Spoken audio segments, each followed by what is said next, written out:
Welcome to this comprehensive interactive study breakdown on Dietrich Bonhoeffer's theology. Over the next few minutes, we will explore how a German Lutheran pastor developed a radical, world-changing theology in direct confrontation with Nazism.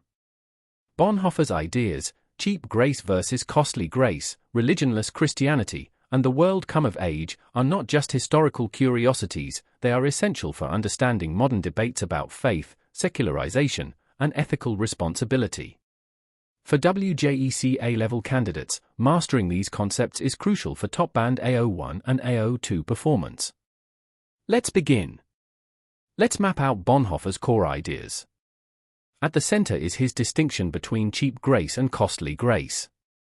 Cheap grace is forgiveness without repentance, a doctrine sold by the Church. Costly grace is the call to follow Christ, a grace that transforms.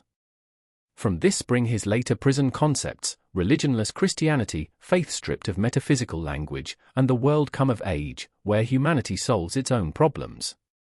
These are not rejections of God, but calls for a new, authentic Christian existence. Turning to our core study notes, Bonhoeffer's theology was forged in the crisis of the Nazi era.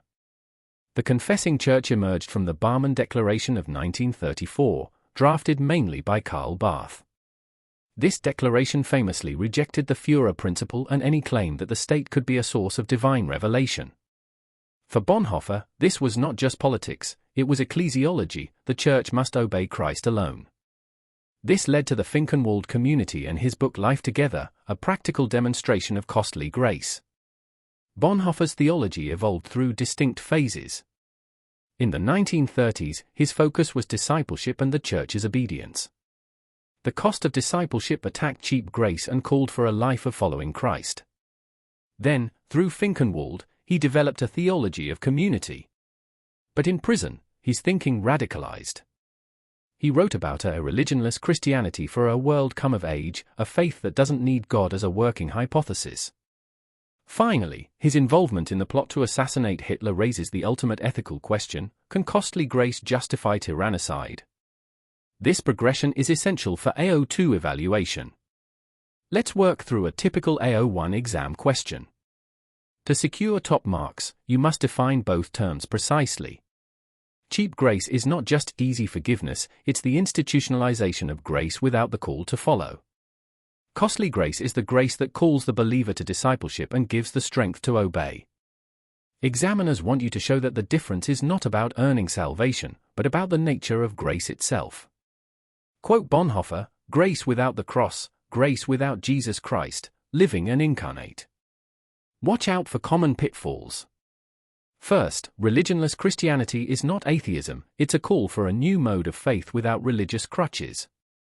Second, the world come of age is not a cause for despair. Bonhoeffer saw humanity's maturity as an opportunity for authentic Christianity.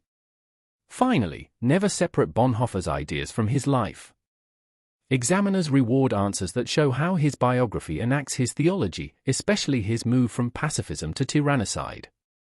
Always state that this was a coherent, if controversial, extension of costly grace. To wrap up, Bonhoeffer's theology is a unified whole, from his early attack on cheap grace to his prison writings and his final act of resistance. Memorize the key distinctions: cheap vs costly grace, religionless Christianity as a positive, not a negative, the world come of age as a challenge, not a tragedy. Understand the historical events, Barmen, the confessing church, Finkenwald, as theology lived out.